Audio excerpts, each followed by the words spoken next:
Well, time to take a look through the Sunday papers now. I'm joined by the writer Stanley Johnson, the broadcaster Esther Rantzen, and the former head of the Metropolitan Police, Blair. Very good to see you all. Thank you very much indeed. And we'll stay with you, Lord Blair, and dive straight in. Front page of the Observer. Brussels just, laying it on the line here, saying you can't really do much to deal with migration or immigration from within the European Union. Well, this is turning into almost a soap opera, I think. We've got Martin Schulz now telling Britain that it can't do anything about... He's the European Parliamentary President. President of the European Parliament, telling Britain that Britain can't do anything about the free movement of workers, and that includes moving for benefit.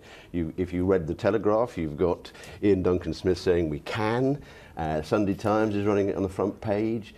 And there's something going on here about particularly the Conservative Party having a conversation with itself. The Telegraph's got 95 Conservative MPs demanding a change to the law so that British law can override European law, which would destroy the European Union from the beginning. This week has seen a bill in the House of Lords to try and get a referendum in 2017, which is a waste of time because no Parliament can bind its successor. So it's a complete conversation. A waste of time. And it's not just the Conservatives, isn't it? Because it came from Chuka Umunna.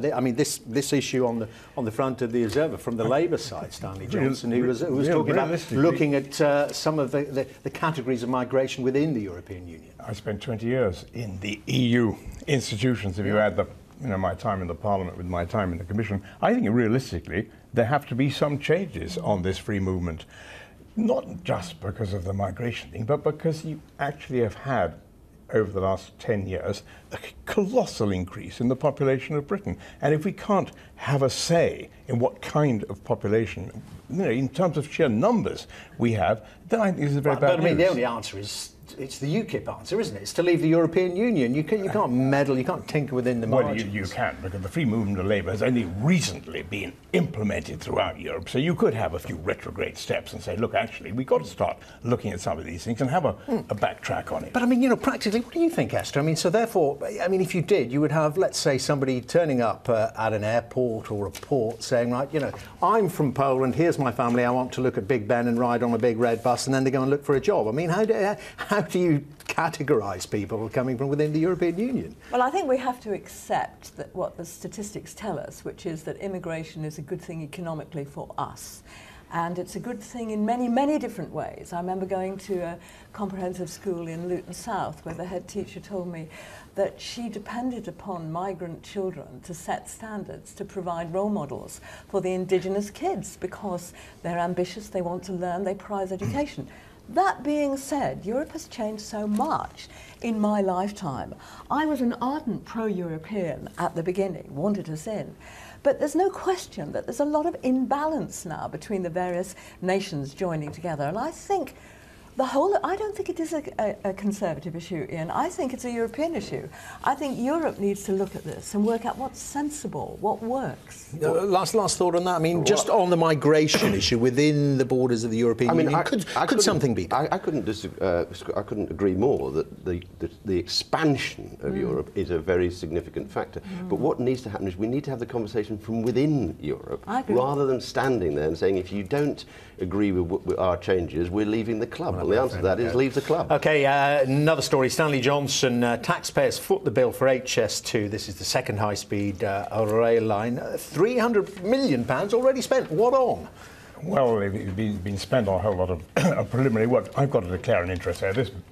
I must declare an interest. This train line is going to go within 7 metres of my front door, and the point I'm making here, yes, it was cooked up by Labour government before the last election to give it a kind of sense of modernity. Well, it's this government, Mr. Cameron, really pushing it forward. They have to back off, because the real problem at the moment, we have Lord Adonis of Camden. I think he ought to give up his title. He's give up the Camden part of his title, because Camden, where I live, is going to be completely wiped out. And in a nutshell, one of the real problems is they have no provision for compensation unless you're actually knocked down. It's ludicrous. So you're not going to get anything for the fact that you could sort of leap onto it as it passed your back door or front door. There'll be some leap. We're going to get about 20 years of disruption, mega disruption. And what would that be worth in the Stanley Johnson household, do you think? Many haircuts. Total disaster. Total disaster. We're getting on to haircuts. Thank you very much, Steve, for that. We're getting on to haircuts in a moment or two. But I just wanted to pick out for us, though, Stanley, some of the things, people surprised that nearly £1/3 of £1 billion has already been spent. This is on the front of the Telegraph, isn't it? I mean, what on earth have they spent that amount of money on? Well, the sort of detail engineering which has to go into the thing. I mean, you've got tunnels to build, you've got viaducts to build. It's a lot of detail work. A certain amount has gone to a firm called KPMG to produce a study saying, yes, it's a jolly good idea. Yeah, PR campaign. Anyway, but actually, I think that in France they do it differently. I did the Newbury bypass with Swampy.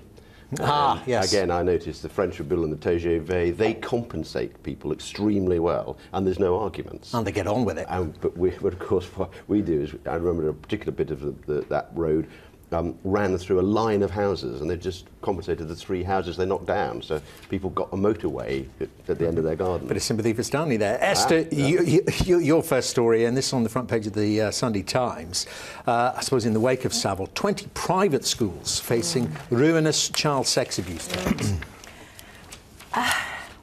Paedophiles are vile, callous criminals who target vulnerable kids. And if there are kids whose parents are a long way away and they're quite young, a teacher in authority in the olden days, and maybe today, who knows, could have his wicked way with them. But there are 2 things about this story which really, really annoy me. One is one lawyer representing the kids, and now grown up, of course, says the new cases were drawn from the upper echelons of society, which was unusual in child sex abuse claims. What planet's he living on? Does he think that only common kids get sexually abused? Has he well, heavens. So, sack that lawyer. Sack him. Lee Rantzen calls for sacking. And then the other thing, equally stupid and uninformed about child abuse, says,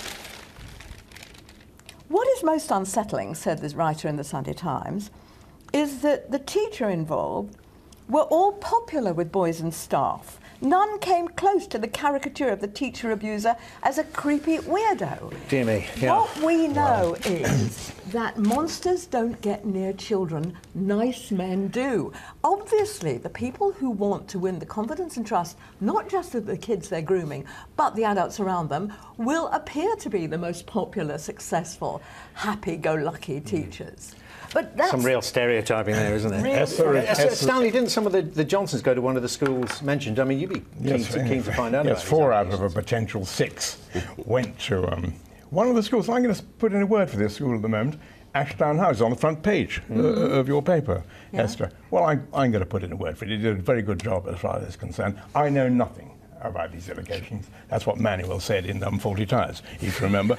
I know nothing. Not from Barcelona. I know nothing, and I'm going to stick with saying these are good schools until it's proved otherwise. Okay, I want to say 0800 1111. If any young person watching this programme is suffering at the hands of teacher or anyone else, Childline is there for you. Childline will listen, and it's confidential and safe. It's open day and night. 0800 1111. OK, let's go to a very much lighter story. Lord Blair, the Mail, and I love this. A £90 hairdo is fine, Dave, but only if you're a lady. This is a lovely piece. There's actually 2 pieces in the Mail on Sunday about Mr. Cameron's hairdress. The first one is brilliantly called Crumpergate, but this particular piece actually also indicates what other people are spending. So we've got Nick Clegg at £20, Andrew Lansley at £15. I hear Richard Dannett only pays £5. Does it depend on baldness? I don't know. I was going to say I don't know.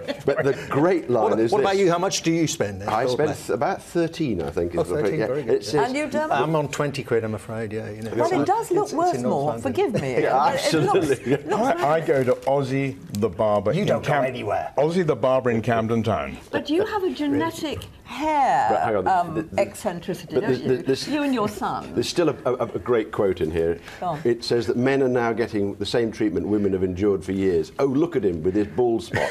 He's spending £90 and he still looks like a potato. Right, let's move on over to Stanley.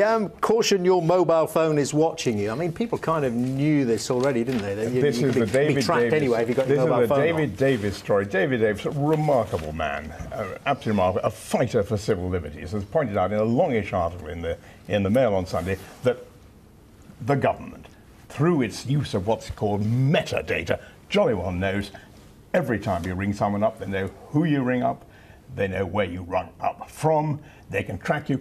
You call Esther Rantzen, it's known. You call Childline, I'll be calling that new line you just set up, Esther, called Silverline. Quite right. You know. Well, I say to myself, David Davis is on the right track here. We cannot allow government to know too much about what we're doing. I think he's absolutely on the wrong track. This is a life-saving matter. If 2 children have gone missing, Yeah. if they've gone missing with their mobile phones, And you would suspect that right now that's one thing that's being done, is finding if the phones are still on. If they're looking, it's not even when they're on.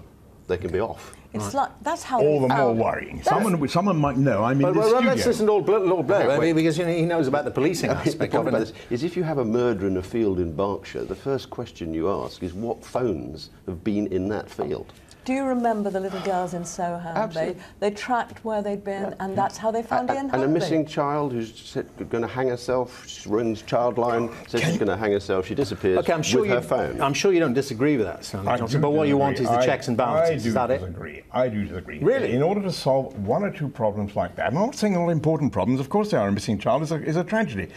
You introduce a system which weighs so heavily on society as a whole. I think that is the question. Look, it is there to be seen. You But what have to apply to happens do if this. police lose that right? I mean, how damaging would I that think be? it will put policing back 30 years. It would I put genuinely Childline do. back, it would put I us mean, at a great the disadvantage. Glasgow, people who blew up the Glasgow when they drove into the airport, the police were a few minutes behind them only, all the way from London, because they had the phones. Finally, Davis they is cracked the also phones. talking about emails.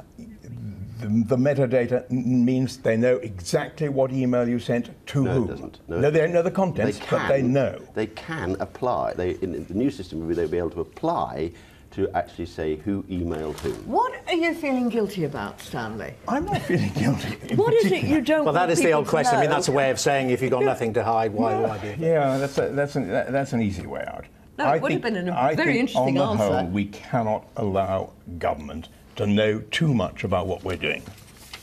Okay, listen, Esther, you're bringing us back, I suppose, in a way to the issue of immigration, migration. Foreign nurses give NHS a lesson in tender, loving care. Well, I'm sorry to say this, but my experience has been just that. When my late husband was in hospital with his final illness, the nurse, who was wonderful, was an Australian agency nurse. And the other person in the hospital was the Spanish cleaner, who made us cups of tea when we sat by his bedside. While I'm afraid too many of the other nurses were gathering together at the nurses' station, chatting to each other. Now, you can't actually examine people. You can't put an official qualification on a bit of paper for care and compassion. But somehow or other, as people are saying these days, the nurses we used to describe as angels are now highly qualified, but not necessarily the people we would want to nurse. Do you think this is about national characteristics, or it's just about numbers, isn't it? I mean, you know, I don't think it's about do you either. think some foreign nations are intrinsically more caring? I think that they understand what the whole nursing role is. If I had a whole group of trainee nurses in front of me, I would say, right, you're getting into those hospital beds and you're going to feel bloody awful, and we're going to show you what it feels like when someone... Do you know, I had a friend of mine who'd lost his sight. He was in hospital age 90 with a heart attack. I asked how the food was. He hadn't eaten any because nobody had noticed he was blind and therefore couldn't cut up his own food. Yes, it takes time, but it also takes that bit of empathy and compassion. It's partially to do with making it into a graduate profession. It's the same as I always objected to the police being an entirely Really? graduate profession. It's not right. You don't do it that way. You need lessons in life, and that's, I think, what we're missing here. Okay, very last, quick last story. Stanley Johnson, William to lead global battle against poachers. Is this what he's learning at Cambridge? I think he probably is learning something about that, but they have taken the lead, the royal family, ever since Prince Philip, Duke of Edinburgh, and Prince Charles. This is a vital issue now. The elephants are going down the drain, the tigers are going down the drain, the rhinos are going down the drain. Something needs to be done, and what needs to be done is to get the Chinese, above all, to cut back on their demand, and that's why William Hague. Pity you didn't ask William Hague about rhinos and tigers the other moment, Dermot, if I may call you Dermot. You may. I'm calling you Stanley. I wrote a book other day. I wrote a book called Where the Wild Things Were, and that tries to pin down these issues. And this conference at Lancaster House next month may be a start. Must end it there. Thank you very much indeed, Stanley Johnson, Esther Rantzen, Lord Ian Blair. Very good to see you all. And thank you once again.